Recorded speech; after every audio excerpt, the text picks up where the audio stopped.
Motorcycle Adventure Dirt Bike TV, supported proudly by Adventure Spec in the UK, Rally Raid Products, Giant Loop in the United States, Adventure Moto in Australia, Pirelli Tyres, Motul Oils, RK Chains and Australian Adventure Bike Magazine.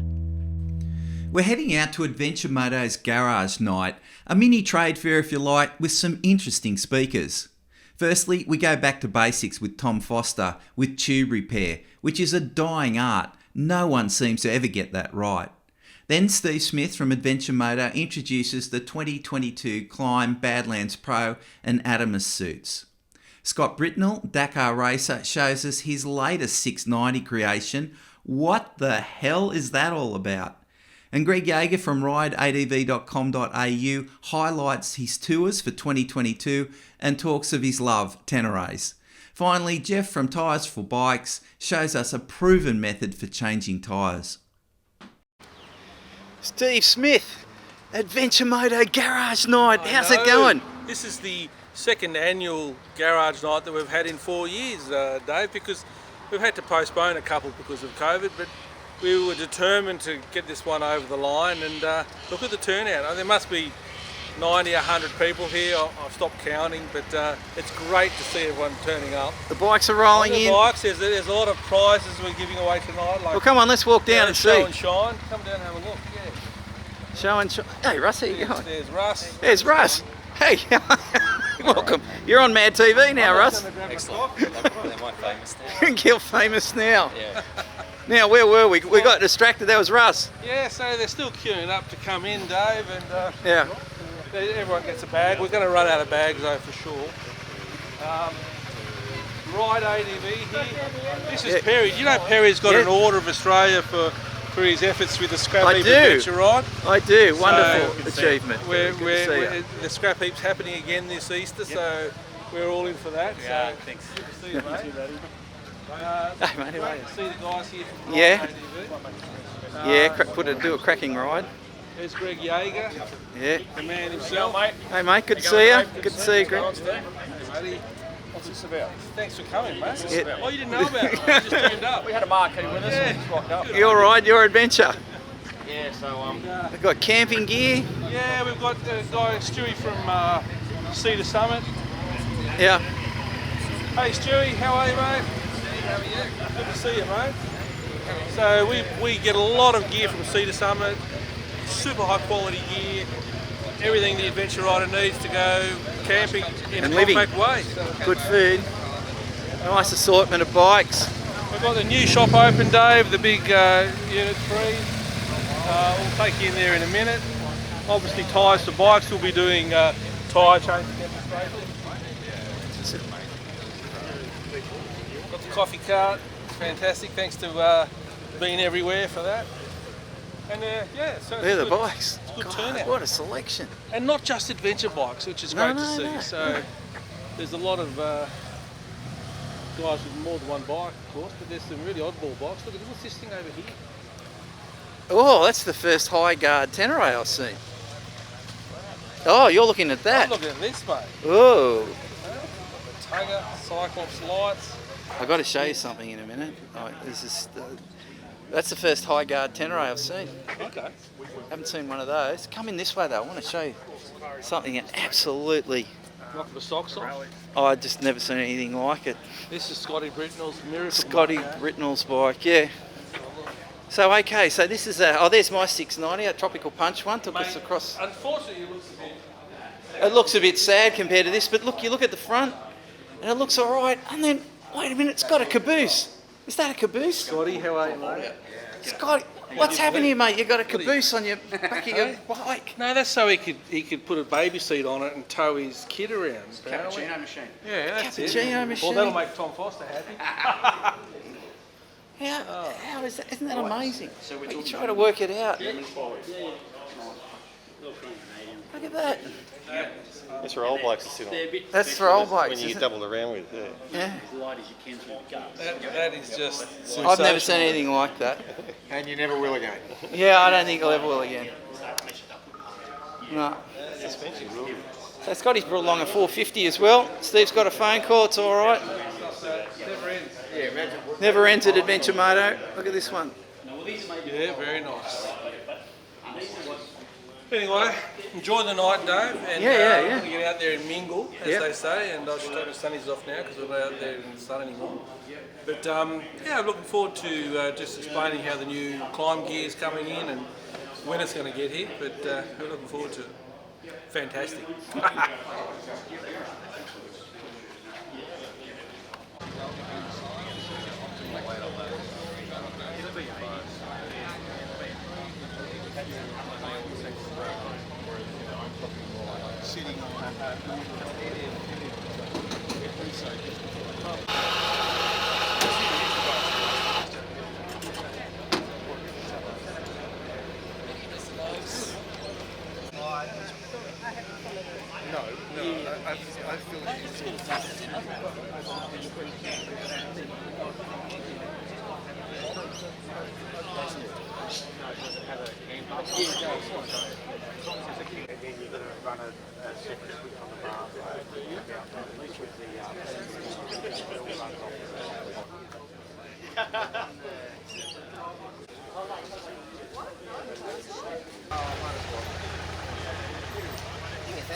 Look at this,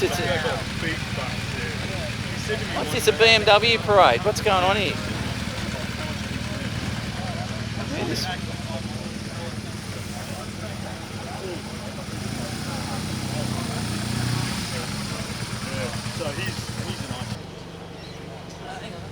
I got my own one of these. Okay, cool. I was going to run through patching a tube for you because I feel like it's a bit of a lost art.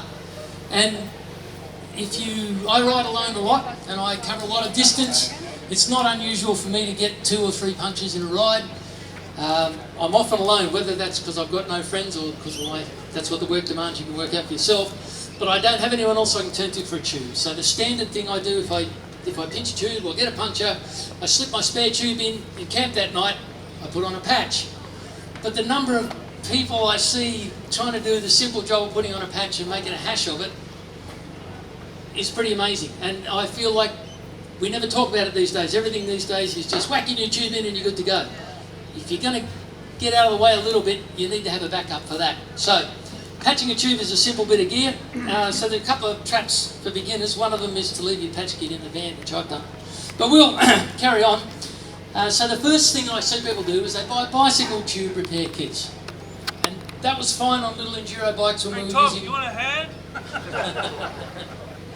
Thank you. They buy bicycle tube repair kits, and in my experience, they won't do the business on the big adventure bikes. They were okay when we were doing small bikes, in my younger days, and we were using much thinner tubes and so forth. But these days, big horsepower bikes, big weight, your bicycle tubes in the little green plastic containers. I've got one in the back of the van to show you. Won't do the business. Go to Supercheap Auto, Auto One. You used to be able to buy good ones here at Adventure Moto called Best Rest, and there's one there. That's the sort of thing you're looking for, a big chunky bit of tube like that. But the Supercheap Auto ones I've had a good run with, and they're called Slime. You can get a 60 pack of patches from Slime brand from Supercheap and Auto One, and they're all different sizes from your fingernail right up to like the palm of your hand. And if you're getting serious, if you're going out there where there's no help, that's the sort of thing you want to carry with you. So the next thing I see people do is they grab their tube and they whack the glue on, and they whack the patch straight on there. And that's not how the glue works. And they wonder why the patch won't stick. You've got to let the glue almost dry. Okay, so you put the glue on, smear it around with your finger, and then watch it, and it'll go a matte dry colour. When it's wet, it glistens. When it's dry, it's a matte colour. That's when you peel the back off your patch, try not to get any dirt on it, put it on there, and then the next thing people do is they put that in their wheel. But what you've got to do is you've got to apply as much pressure as you can to that patch. It's called contact cement or contact rubber cement, and that's how it works with contact. I carry one of these from, I think it's called a rasp stitch. Or I think that's what it's called. But get it from Tyre Pliers. Log on to tyrepliers.com.au. They do great patches, great puncture kits. They know what they're talking about. And as you can see, that rough section is for roughing up your tube before you put the glue on. So you get those little folding up tinfoil ones in the puncher kits. I've had a lot of success with them. If you're desperate, they'll work, but they'll also carve in your tube sometimes. This thing is great, fantastic. And then when it's time to rub your tube hatch, it's got a little double wheel there. So you can get on there and really scriffle that thing hard, like that. You get heaps of pressure on it. And if you do that, work right out to the edges and you've done everything correctly, the clear plastic will peel off the back of the patch. If the clear plastic doesn't peel off the back of the patch starts coming up, start again. Right? That's all there is to it. Rub that thing, rub that thing, rub that thing till till the clear plastic comes off the back of the patch, and then you're good to go. That's really all I got for you. Don's got to be with a clap, you guys. What are you? Thanks, Tom. Tough crowd. One more with you. Jesus. There we go. All right. We Thanks, don't folks. I'll have to dub in the applause.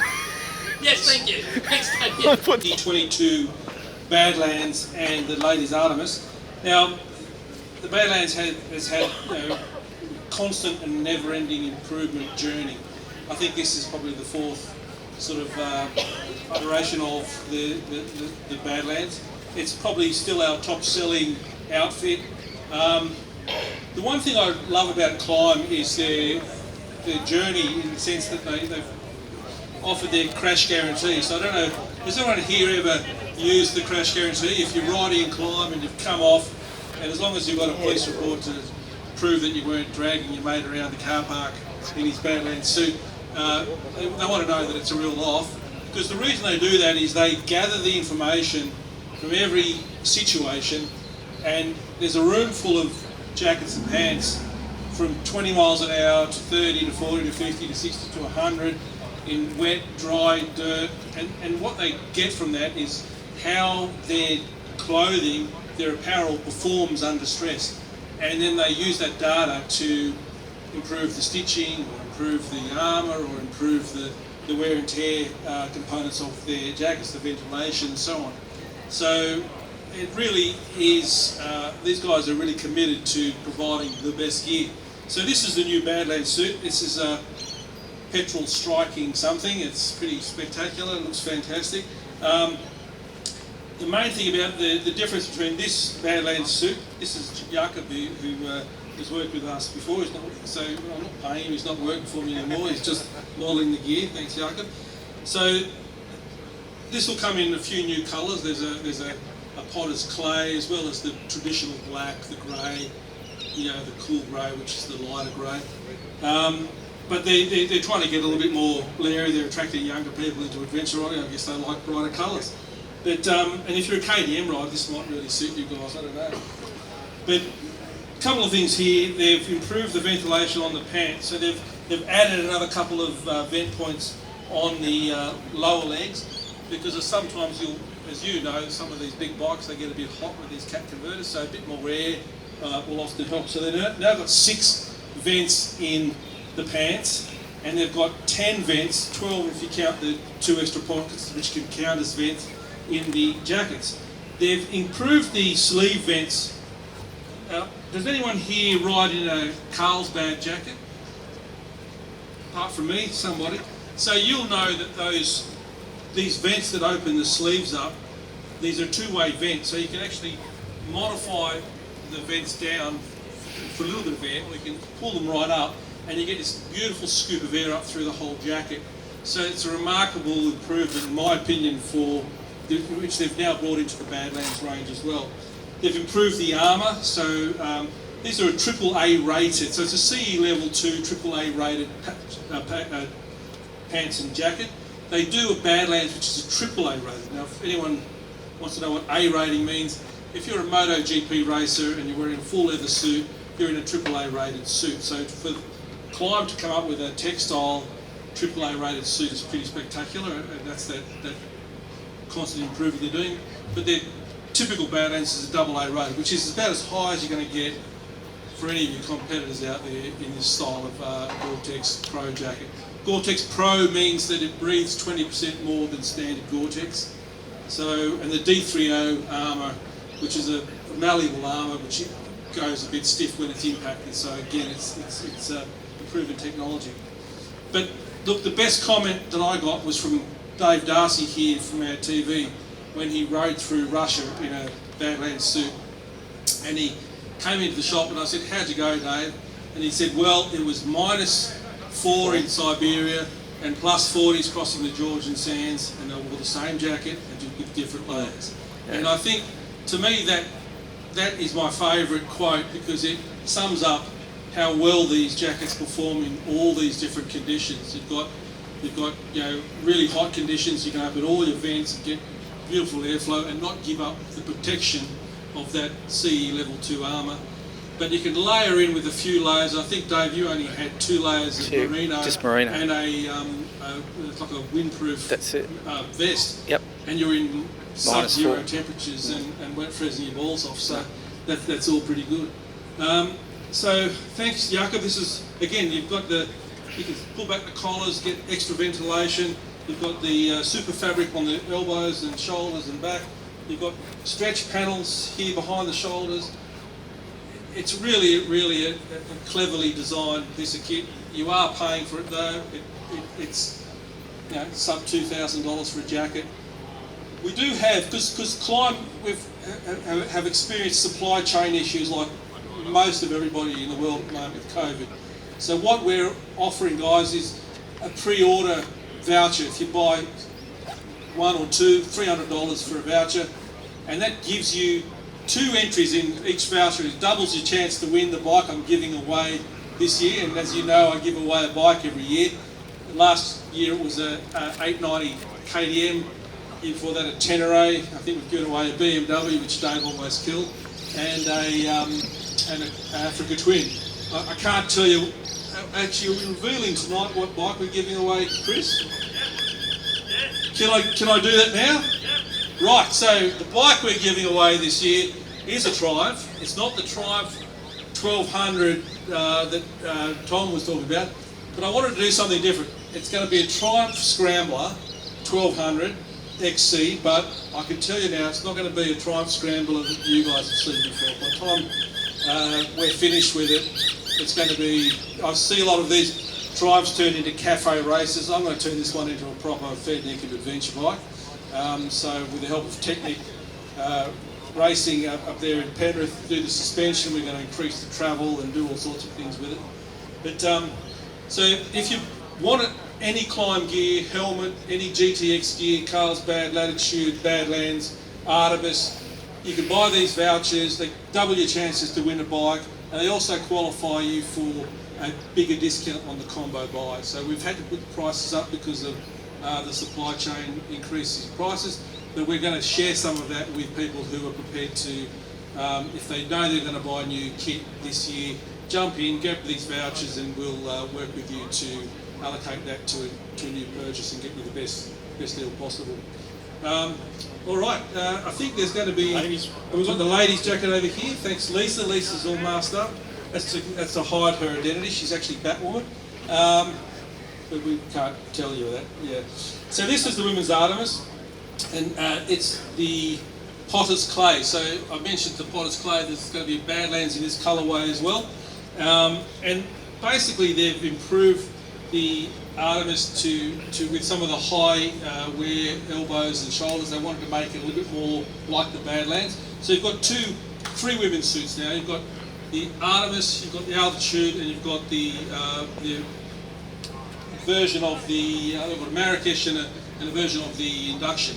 But this is probably the equivalent of Carlsbad / Badlands as far as the women's adventure suit go. And what I'm really impressed about is there's so many more women getting into adventure riding. And Greg Yeager, who'll talk to you a bit later on, he led a women's ride just this weekend, and I think there was something like 30 women on that ride, and it's great to see the girls out there having a lot of fun. This is a level 1 armour in this one left. So level 1 armour instead of the level 2. There's not a huge difference between level 1 and level 2. It's just a slightly improved impact, but they do the level 1 because it's a slightly lighter armour. And for a lot of women... Nomad go around Australia, pretty funny pulling up in the local caravan on that thing.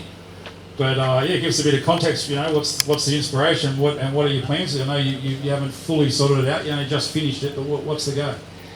Yeah, having a one-wheel trailer has been a concept floating around in my mind for about 10 years.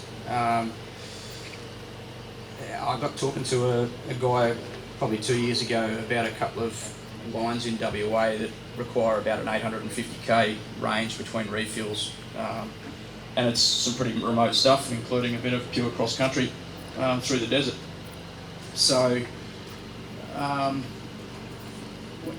so I'm keen to make that happen. But the reality is, if you want to carry enough fuel on a bike for 850 k's and water and food and tools and the rest of it, you end up with a dangerous bike to ride, in my opinion. Shit hanging off it everywhere, and you become a bit of a passenger and just waiting to blow a knee out or something like that. So, hence the plan for a trailer. So, with that kind of ride profile, a trailer needed to, I guess, to have similar suspension characteristics as the bike, carry some bulk fuel and everything that might be needed. So, I started thinking about what options, and a mate of mine in Queensland had the arse end of a 690 Enduro that had been cut off. It must have been a write-off, but anyway, that seemed like a good start point. So it had all the right suspension, the back wheel and a frame that was able to support all of that suspension as my start point. And then opportunity presented itself late last year. I was introduced to a guy probably 10 minutes up the road here who's been to Dakar 5 times as a fabricator for Bruce Garland back in the day, and I went and bought a bit of chrome moly tubing and introduced myself to him and said, can you help me out with this? And he spent a few solid days putting it together. You can't sort of see it under the Krieger gear and that sort of thing, but we've basically built it as a trial so that if it doesn't bloody work, we can unbolt the bit that he fabricated and start again from a known point sort of thing. So so I'm hoping to be able to achieve 1,000 k's without a refuel. So keep an eye on Adventure Rider magazine, an upcoming issue. Tom Foster's going to get out there and shoot you in action on it. We want to see it airborne at both ends. I want to see that. See how you're going to do a wheelie, which doing a wheelie and there's this back, what goes on there. But and before we speak, also, Scotty also does guided. It hasn't been for a couple of years, but also does tours of Mongolia, and takes 10 or 12 riders, puts their bikes in a container, ships it over there. You do say that Mongolia is probably the perfect adventure riding location. Would you say? Yeah. Well, it's the best that I've experienced anyway. Fortunate enough to have been on that ride with Adam in the Moto Nomad 2 and experiencing Mongolia. It's a magic country. Don't know about the food. To put it into perspective, there's no fences, there's no private land ownership. It's such a free place. You can go cross country there as much as you like, and nobody's going to shoot at you or throw rocks and that sort of thing. So, in fact, they're excited to see people out there experiencing it, and it's magic. So that's the terrain, the people, the culture. The culture supports the fact that there's a super low crime rate there. There's not a whole lot of bad shit going on, even though they're jammed between Russia and China. They're quite a proud culture and are way more likely to offer you a yak fat donut or something like that than give you a hard time about things. So from that perspective, it's awesome. Yes, I have run a couple of tours there. COVID kind of killed the lineup for the last one, but I think as soon as international flights open up and logistics are reliable, if nobody's going to come, I'm going anyway. Yeah. So if you want to get in contact with Scotty or keep in touch with anything that's come bike of choice, and you developed so many different, all sorts of stuff with that bike and really pushed it. I can honestly say the one ride I had in particular, I was lucky enough to get hold of one in central high country Victoria on the Yamaha bike, which was all tricked out, and then another ride with you here on the Central Coast. Some of the most fun I've ever had adventure riding was on that smaller bike. Yeah, that all came about. We had 660s and we were developing 660s, and I got stuck down the bottom of the gorge out near Oberon on a pre-run going to Orange one day, and I remember sitting at the bottom of the gorge thinking, okay, I've got a muesli bar, I've got 3 litres of water, I've got no phone range, I've got my spot tracker, but I'm going to be buggered if I'm going to get any of my friends out here to get me out of this. I'll never hear the end of it. So after about 3 hours of getting out, I got some phone range and I rang Peter at Yamaha and I was telling Pete, and he said, we've got these WR 250Rs. And I'm thinking, 250? Like, I'm a bigger boned boy.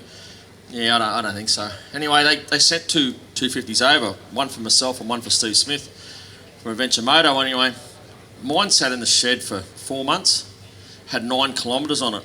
I went down the shops in Penrith once and came back and that was it. Anyway, Steve said, we've got to do something with these bikes. We really got to do something. So we got a heap of bits and pieces. We took the suspension and Nick at Technics. We brought it back and we towed them out to Bell. And Peter and Yamaha know this, and the reason we towed them to Bell was when they blew up, because we figured we'd be able to blow them up, they would be easy to pick up close. 6 years later, there we are, like, sub 10 hour Simpson crossings on my own, unsupported, carrying our fuel, carrying our stuff. We did everything with them, went everywhere with them. And they're actually part of some other stuff that's going on in the future now. But yeah, they're just an amazing bike. We've now run 6 WR rallies. We've had people from America come over for those. So, they're just an amazing bike. And someone here, guy with XR 650R I was talking to before, he's a big guy too. And you've just bought one yourself, aren't you? And you can't believe how much fun they are to have. And someone told me you could go adventure riding a WR 250R 6-7 years ago, I would have argued the point. But if I was to ride around the world now, it's probably what I'd take.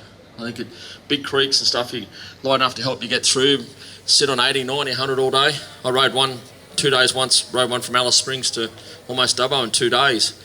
Yes, I probably couldn't have a set of shoelaces or a belt with me when I got there, but it did it. It sat on 115 the GPS for 2 days.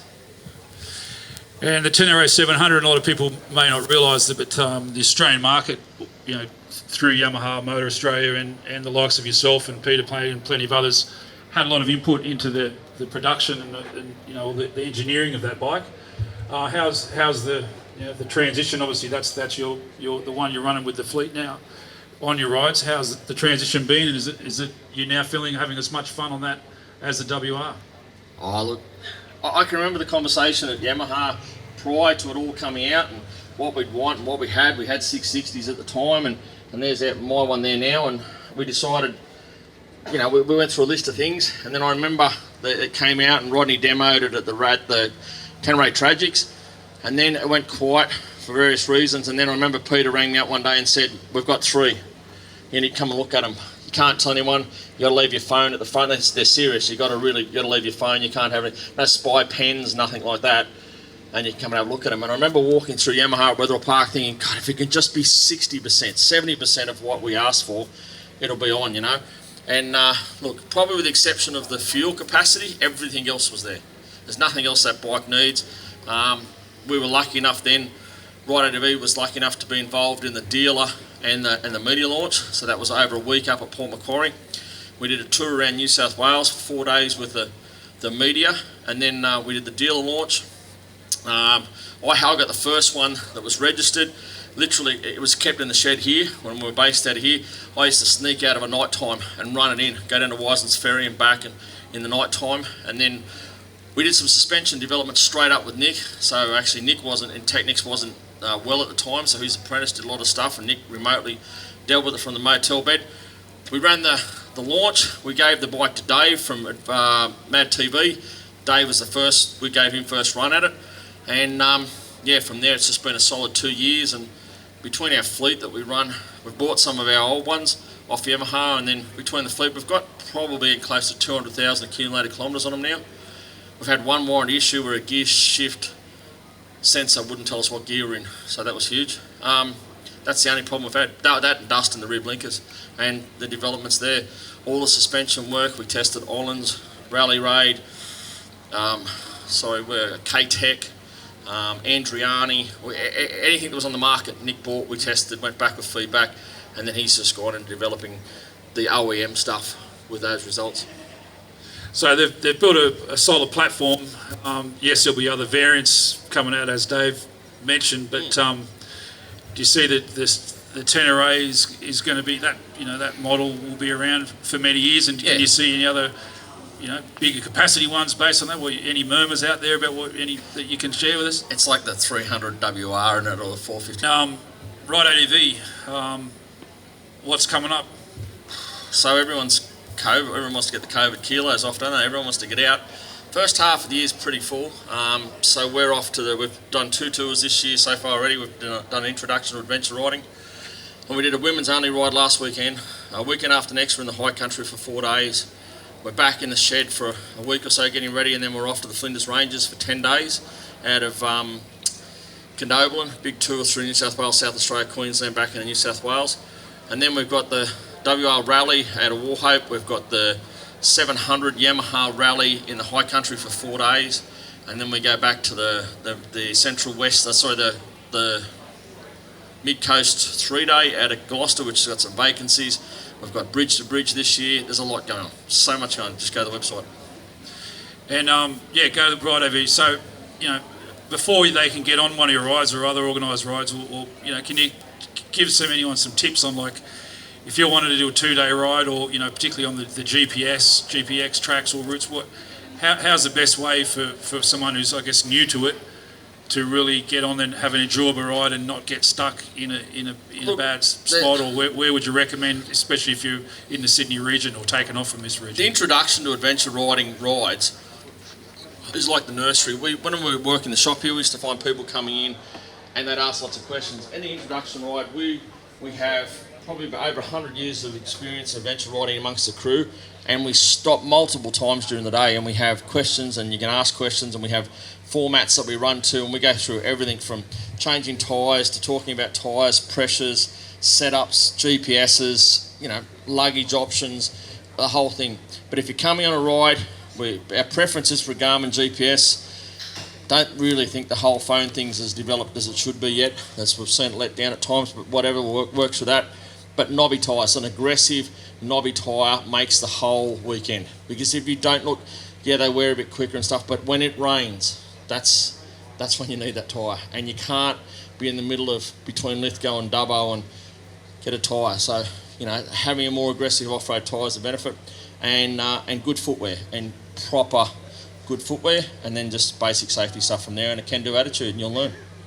So I've heard this on the Tenere, you've become a bit of a road racer and getting the knee out and just pushing it a little bit more on the bitumen, where you always just see it as transporting for the next dirt section. I heard you get a bit of Valentino Rossi coming out in you, mate. No, not me, mate. The end of last year in our police ride, we left the rabbit trap on it, Dave. Yeah, we left the rabbit trap. We got rained out, and every road we went up, and you could see every road we went up, it was just a quagmire. And if you ever watched MotoGP, it was like Moto 3 at one stage. I looked up a straight, it was like Moto 3. Guys were slipstreaming and the whole lot, but obviously common sense took over. Everyone went back to the speed limit, and we just fucked up the road. All right, well, if any of you haven't been on a Ride ATV... Oh, sorry. No? Yeah, I think we're giving away a Bridge to Bridge ride, 7-day ride out of Brisbane to Sydney. I think that's our lucky door prize tonight. Wow. So it's That's a big one. $800-900 So value. is that part of the... Okay, all right. Yeah, that's a good ride. That new addition. Together. Yep. Good on you. So you got to be here to win it to be in it. The Bridge to Bridge is our 6th one or something, 4th one. Well, we did 2014. We did Tony Kirby, or as close to as I could find as Tony Kirby's original Bridge to Bridge route. That was Sydney to Brisbane. The following year we did Melbourne to Sydney. The following year we did Brisbane to Sydney.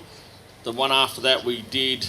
I must have known COVID was coming, because when I planned it in New South Wales, and then COVID happened, and we actually got the whole ride off in New South Wales amongst COVID. So that started Bateman's Bay and finished at Bathurst, and this year's starting at Brisbane and coming back down to Brooklyn, to the bridge of Brooklyn. So we didn't have to deal with Sydney afternoon traffic. So that's looking to be one of our best ones ever. So yeah, that's on. That's got a luggage truck and all this sort of stuff. Wonderful, Greg. Yeah, I was going to say, if any of you haven't been on one of Greg's Ride ATV rides before, I can highly recommend it. So just keep an eye on his website with all the announced rides, and Facebook.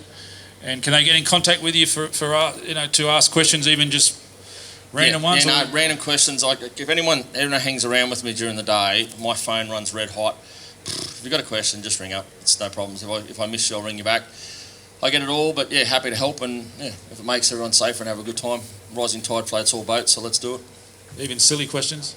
No, they're only silly when you ask the second time. All right, round of applause, please, for Greg Yager, TB. Good on you, mate.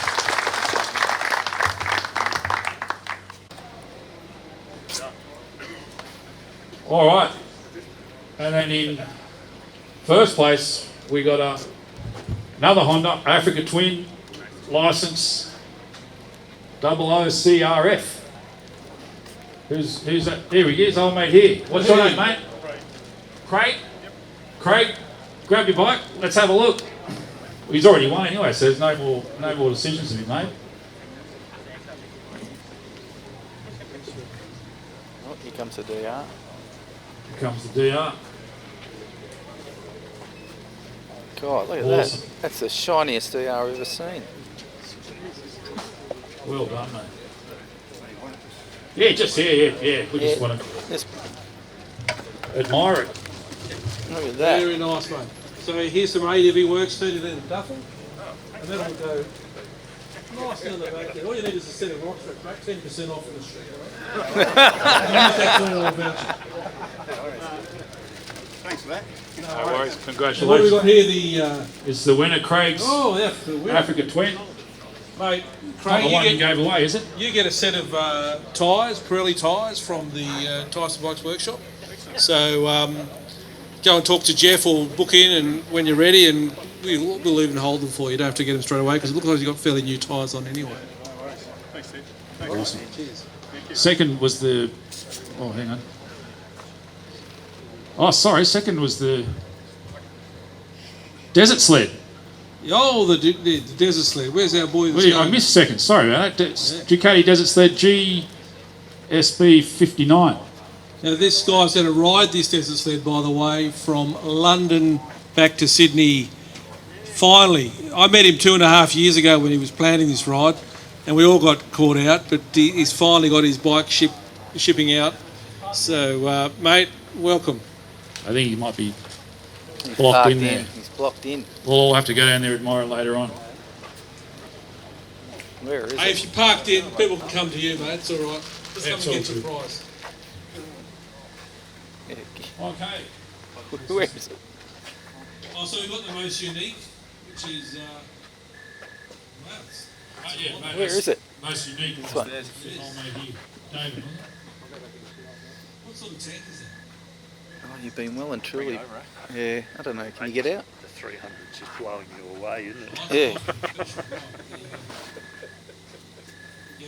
There you go. How many litres total? 56 litres. So that is a Simpson. There he comes. He's out. Perfect. Here he comes, Steve. All right, good on you. See, where's Scotty? You don't need your bike to do 1,000 k's, mate. You just need this one. Here's the Desert Sled, and what you win, mate, is a set of ADV Works saddlebags. Awesome. 20 litres a side. We're talking about luggage earlier on, so here you go. He needs it. Good on you. That's a beautiful looking bike. There's nothing like a good scrambler. And by the way, did I tell you we're giving away a scrambler this year? Not a Ducati. Okay, congratulations, guy. Round of applause for all the great work put into their bikes. Thanks for bringing your bikes, fellas. That's great. All right, so next up, we got Jeff Series from Tyres for So Bikes. let's move a few of these bikes back so people can get in a bit closer to the tyre exchange. So first thing just going to do is take the tyre valve out, let the air out. So this has got a tube in it. And it's a bit of an old crusty hard tyre, so it's a little bit of hard work. These levers are Motion Pro Bead Pro bead breaker levers. So these are my set. They've probably done about 800 tyres on the out in the bush. So just slow down there for a sec, Jeff. So just go to the first step, pop the first lever in. So that lever you basically drop in between the tyre and the inside of the rim. And the next one slips inside it. When you squeeze the two together like pliers, it pushes the tyre down from the bead, like pushes the bead down off the wall of the tyre.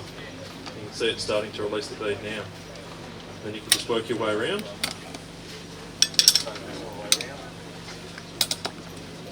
Jeff prefers using a machine, of course, but you know.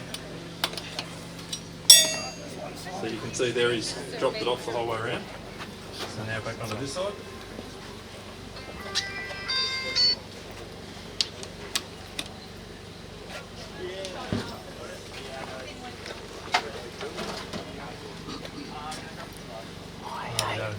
So now the next trick is you push the tyre down into the well. So he's pushing his knee down on the tyre to push it in. And what he's doing is basically pushing the tyre into the wheel, allowing the tyre to stretch off the far side. And it means he needs less pressure here as he's starting to lever it off.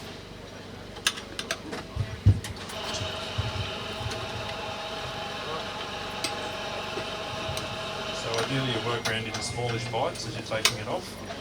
It's less pressure you've got on your hand as you're working through it.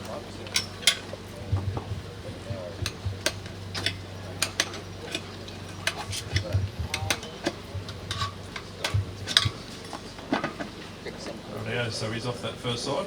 So now he's going to pop the valve through, free the tube out, and pull the tube out through the gap there.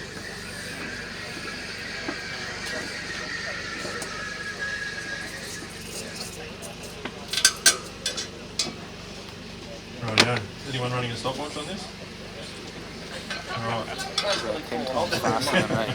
I'm calling redraw, that's really falling off here. Is that a 19 on an 18 rim? You go next time. Get another wheel, get another tyre. Rightio. Minus or something. So now, yeah, with a bit of downforce, if he's going to use the knee trick, you can basically push the tyre and, oh, he does it without the knee, look at that, skill. Rightio, so it's off. So one of the tricks is, before you take it off to, patch a tube or do some repair, you're always better to mark where the tyre is on the wheel, just so because if it's been balanced, there's basically a heavy part of the wheel, heavy part of the tyre where it sits on the wheel. So if you mark it, normally your tyres are dirty, so it's pretty easy just to put a clean mark on it where your valve is, so you know where to put it all back in. So the next trick Jeff's doing is he's putting a little bit of air in the tube, so you'll see when he comes out, the tube has got a little bit of form now. So when you do this, you're less likely to pinch the tube. So he's going to drop it back into the wheel, because it's then much easier to get back on, because you can line the valve up with a hole in the wheel before putting it back together. If you've ever done it in the other way, where you basically put the wheel in and then you've got to try and fish the valve through the hole in the wheel, it's actually a lot of hard work. Would it be good to put some soap around Next time you're staying at a motel, steal the shampoo or the conditioner tubes, okay, that you haven't used. Take all those, put them in your bum bag, because right now a bit of shampoo or a bit of conditioner in that little tube around that will make the whole thing easier and onto the bead. So out of your motel rooms, you see the crew when they arrive at a motel, they just scoop the whole lot. I go to wash my hands, there's no shampoo. Just as well you've only got a beard to wash. Alright, so you can see Jeff's now, he's basically popped the valve through and he's put the nut on it to hold the valve in place. So now he's got that located. And now he's going to basically work around and push the far side bead over the edge of the wheel. You've got to check the crap inside the. Yeah, if you've something inside the wheel. Yeah, if you've had to repair the tube, or you're changing in your tube, you want to check that there's nothing actually in the wheel here. There's something that's caused it. I've actually replaced one on the track and there was a full horseshoe in the tyre. So it's amazing the stuff that goes in there. You've definitely got to know what causes it, because otherwise you're going to get another flat. Tyre, looking nice, the tyre. Yeah, so one side's on. Now he's just going to drop this side on, and again you'll watch him drop his knee in, and once he gets the bead over, to drop his knee in there, and he'll push that into the wheel well, the raised section in the middle, and it gives you a little bit more room to work the tyre over onto the wheel. He does make it look easy, but shouldn't jinx him, I suppose, should I? It's not on yet.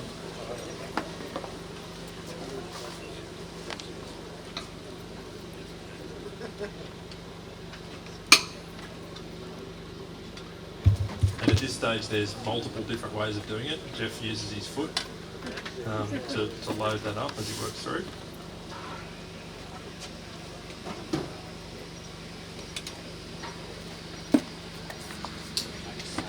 There you go, he's back on. Pop some air in and it's all done. Who wants a turn? Wow. Yeah, thanks, Jeff. Well done. Well done. All right. If you combine that with Tom's how to fix a tube Yeah. earlier. Well, and while we got Jeff or Chris, you can maybe give some input, because it's always a very debatable topic. Tyre pressures. So I remember when I first started going up